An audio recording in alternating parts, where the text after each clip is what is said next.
Nephew Newton leave his suitcase in the living room when he went out, sister dear? He wants us to keep an eye on it because that husband of yours is a no-good, conniving, sneaky crook. That's the best reason I ever heard of.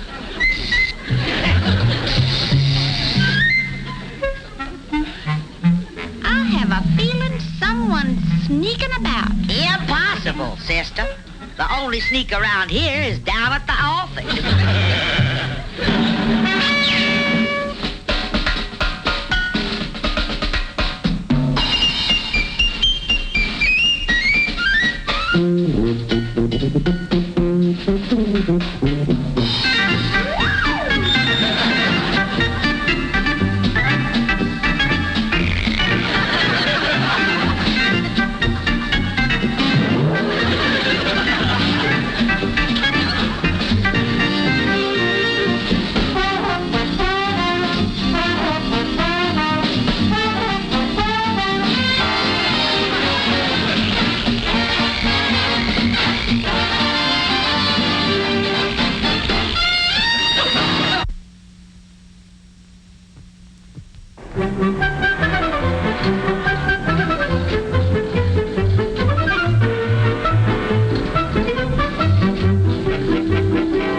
To see Nephew Newton again, Maggie Belle. Yes, Sister Sue. He's been away from us for a long time. The most wonderful years of my life. Say, by the way, where is that Nashville moocher? We've been waiting for him all morning. Oh, don't worry about Newton, Montgomery. He said he'd be arriving today, and he'll arrive today. I just know this is Newton's train, Montgomery. I want you to be nice to him, you hear?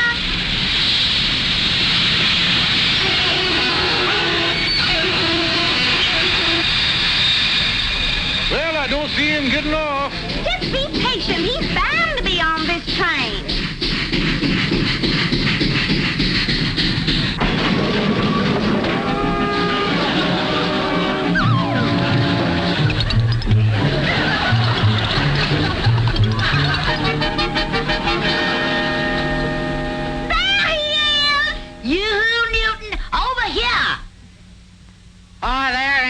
Uncle Monty, how nice of you to meet my train. I'll be right with you. Just have to get my bag.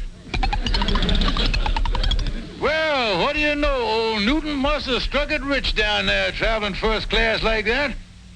Last time he arrived in town via cattle car. Never mind the cracks, pea-brain. Just go out and call a cab. We'll be along as soon as Newton gets his luggage. Well, au revoir, ladies. It's been a most enjoyable trip.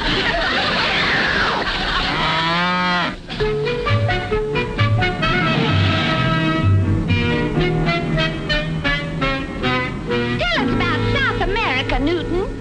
Well, it's really quite a delightful place. I traveled all over, you know, Brazil, Chile, Peru, and... Oh, by the way, that reminds me, Colonel, I took the liberty of giving your real estate office as a forwarding address when I left. Now, if any letters should come from me, you'll turn them over to me, won't you, old chum? Yeah, sure, old chum. Go on, nephew. Tell us more. Well, like I say, it's delightful, but of course there are some rather fierce tribes in the jungle. Really? How terrifying. Yes, you can get a shrunken head for $50. That's so. Looks like you got the $100 job there, Neff, old boy.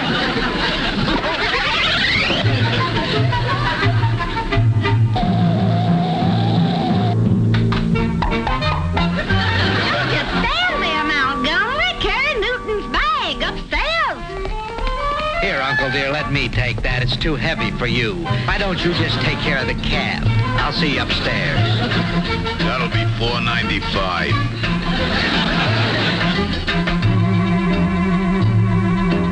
He's having all his mail sent here, huh? Yes, Calvin, I'd sure like to know who's writing the boy. Well, you wouldn't tamper with the mail, would you, Colonel? Calvin, a Southern gentleman would never do anything like that. In the whole glorious history of the Clarkson family, there's never been a tamper rap. Yes, things like that make a Southerner tremble with pride.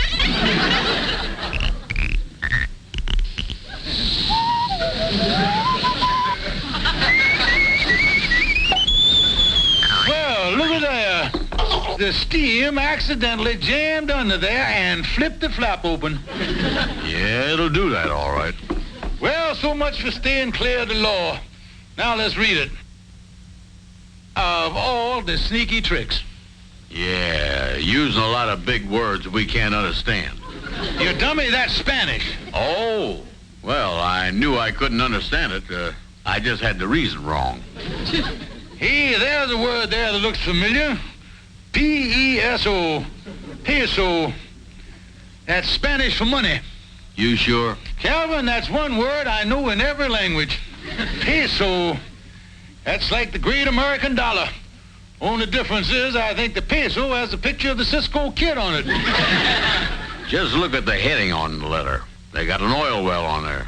And let me tell you something, son.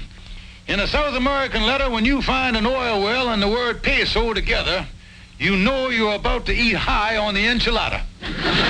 We got to get this thing translated. Yeah. Say, I was just thinking, I know a gal that owns a tortilla parlor down the street. I was engaged to her once. She speaks Spanish. Well, let's go.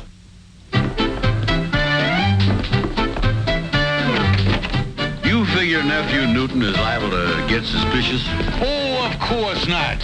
Why, the very thought of him getting suspicious of his devoted Uncle Montgomery is completely unbelievable.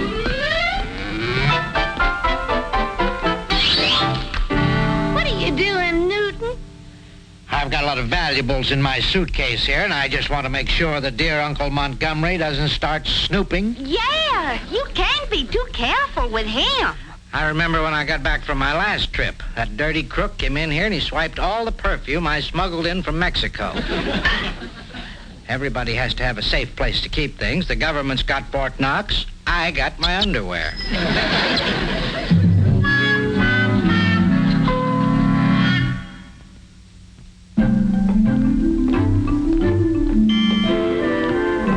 How'd it do? Calvin Burnside, eres un gran imbécil. ¿Dónde andaste? ¿A dónde fuiste? Cochino morano sin vergüenza.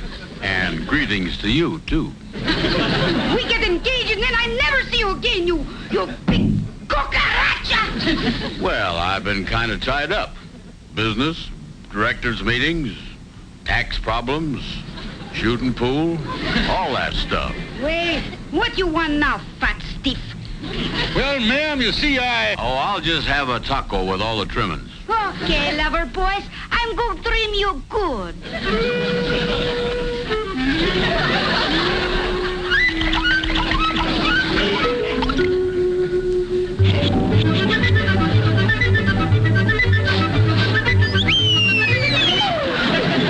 Okay, here you is, kid. 1.5 taco. now to get to the point of the visit, senorita. Would you translate this letter for us? The way you for to treat me, I do not know for why I should. Because I'm still crazy about you, Chiquita.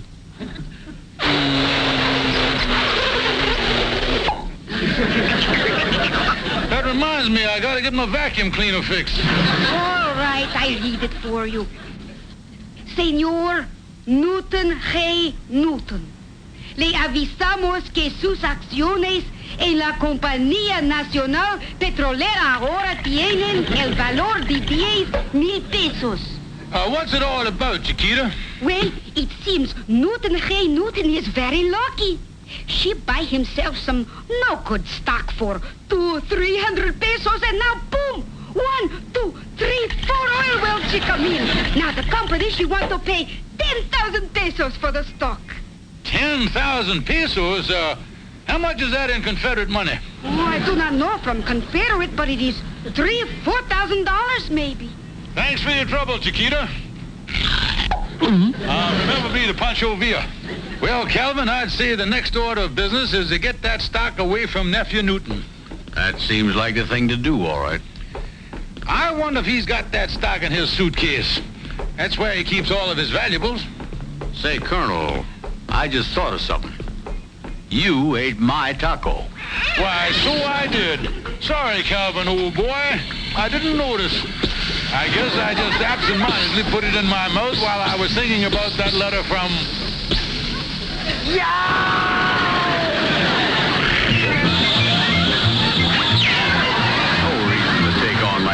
Colonel. It was only a taco.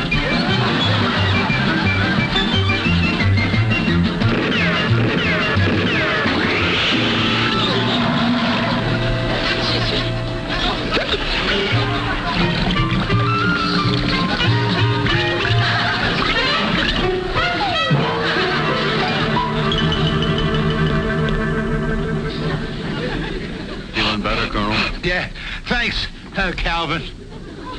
Now, where were we? You were going to get the key to that suitcase. Oh, yes. I got an idea that he keeps his keys pinned to his long underwear 'cause he's the only man that jingles when he sleeps. Well, maybe you could wait and get the key when he changes his underwear. No, Calvin. Who knows what may happen to the stock market by summer? Oh, yeah. No sense taking chances. Well, the first thing I gotta do is to see if that stock is in there. I think I'll go home and take that cowhide suitcase out to pasture. Why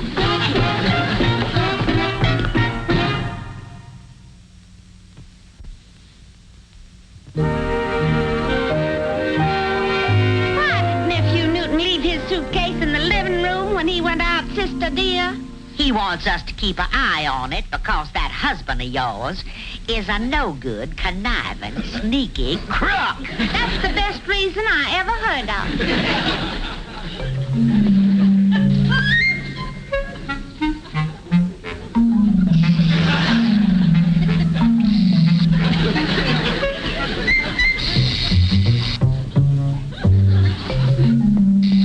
have a feeling someone's sneaking about. Impossible, sister. The only sneak around here is down at the office.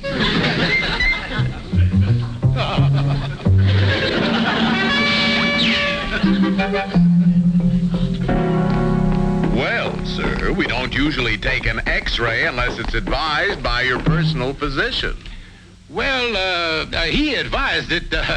You see, they already fluoroscoped me. And now you need an X-ray? Yes, sir. You see, according to the official medical reports on file at Bellevue Hospital, they tell me that my insides look like a pizza that's been rejected. Oh. All right. Step over here, please. Now hold it. Ready?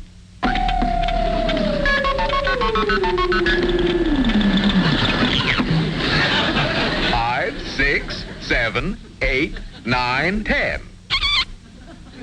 Thanks very much, sir. Well, don't you want us to read it? No, thank you. I'm one of those do-it-yourself patients. Just send the bill to Colonel Montgomery Claxon, 432 Main Street, Philippine Islands. Good day, sir.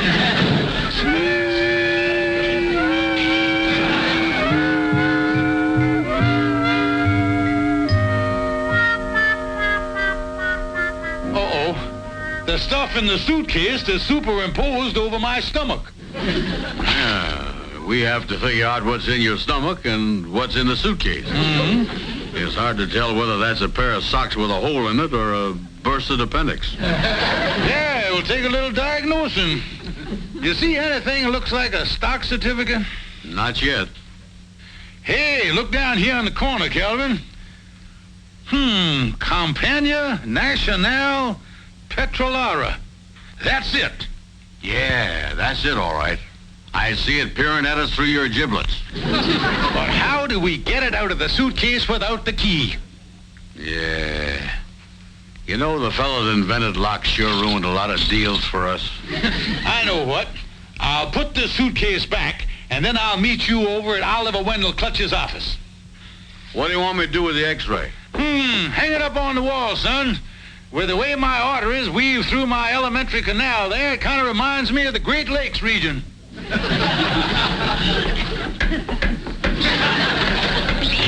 do not use your telephone for a hammer. This is a recording.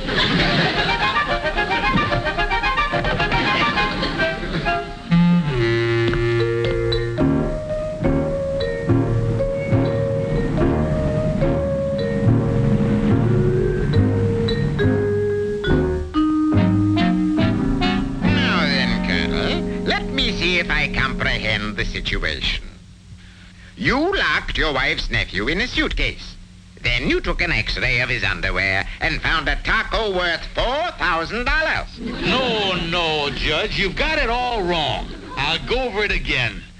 Newton has some oil stock locked in his suitcase. It's worth maybe $4,000, and he keeps the key pinned to his underwear.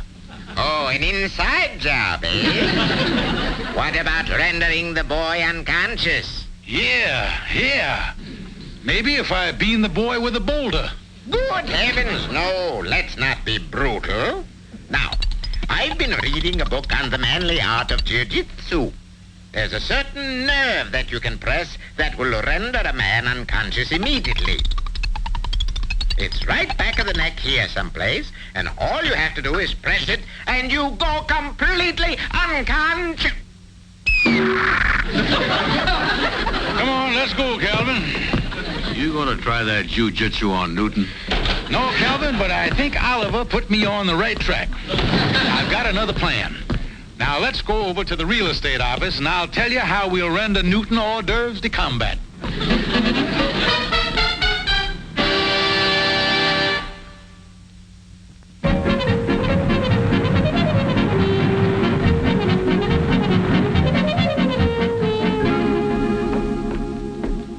Here we are. There.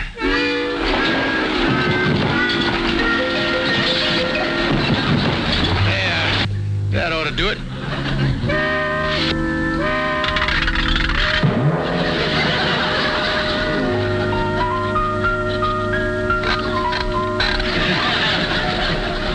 You think this is gonna work, Colonel? Can't miss. Now, step over to the closet, will you? Watch it there, Calvin. You got a little list to the starboard there. Straighten up. Come on, son. Now.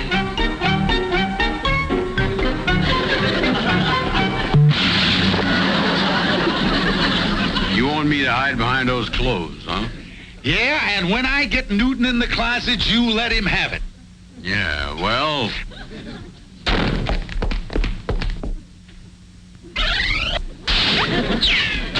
Here comes...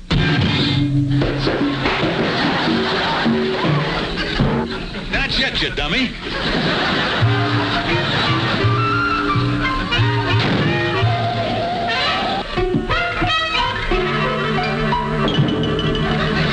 Colonel, you said that you, what are you doing there? What am I doing? I'm meditating. All of us yogis meditate at least 2 or 3 hours a day. You're a yogi?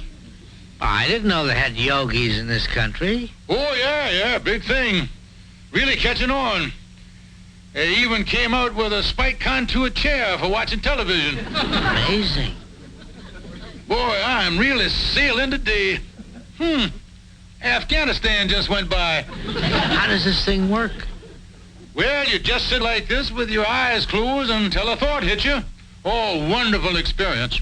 I'd sure like to try it. Do you mind if I join you? Join me. Now, look, you can't have 2 yogis sitting around meditating in the same room. It's against the laws of the National Retail Yoga Association. Oh, I didn't know about that. Oh, of course, there's no law against you going into that empty closet and meditating in there. Oh, goody. Here, you take this, Newton. Thanks, Colonel. Now, just squat down there on the floor and meditate. You think a thought'll hit me? Yeah, you'll be in a trance in no time. Well, here goes. Everything's all set. I say everything's all set.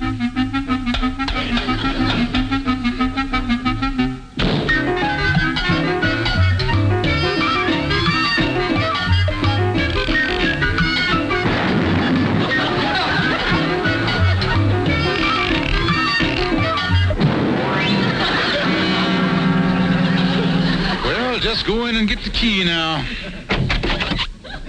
Something wrong, Colonel? Thought didn't hit you, huh?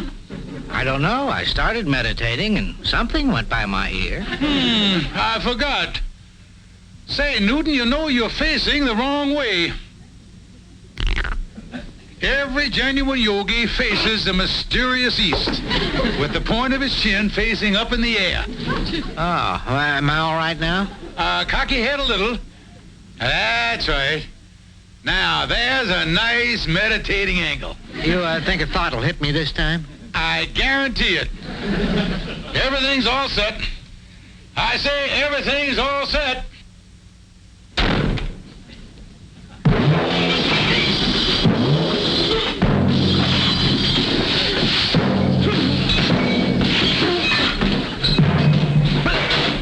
Well, that sounded like a winner. You want something, Colonel? You mean a thought didn't hit you yet? Well, while I was sitting here with my chin up in the air, I felt a thought coming at me from behind those clothes. I didn't feel quite ready for it yet, so I just stepped back and I sort of counterpunched. There's the thought right there.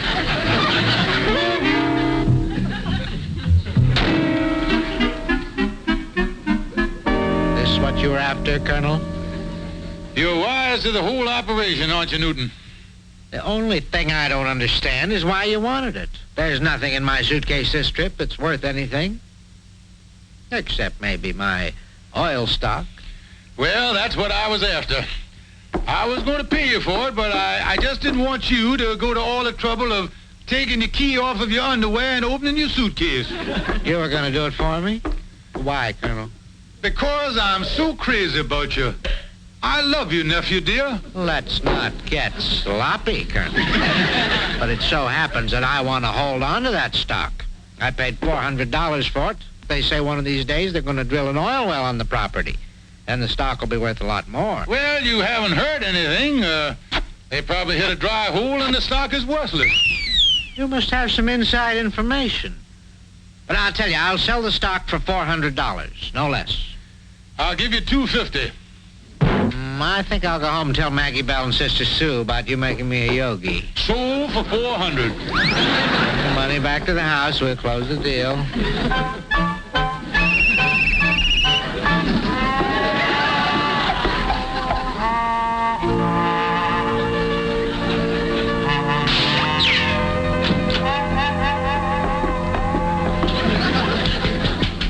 Are you all right now? Now.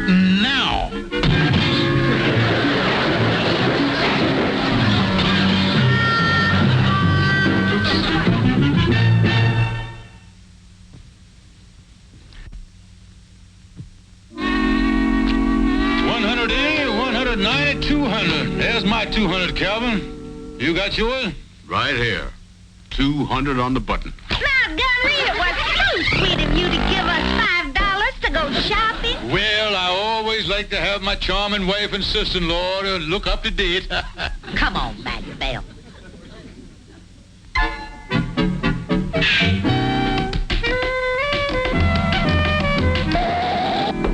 No rush, but we might as well get the deal over with. Got the stock? Right here. Good. Now, here's the 400. And sign this little transfer slip right here that makes the stock officially mine as of now.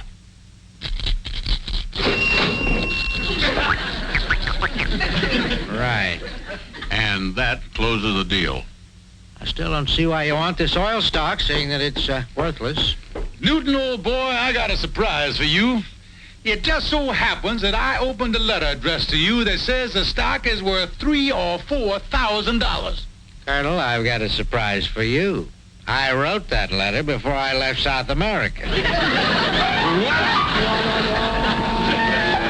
See you later, fellas.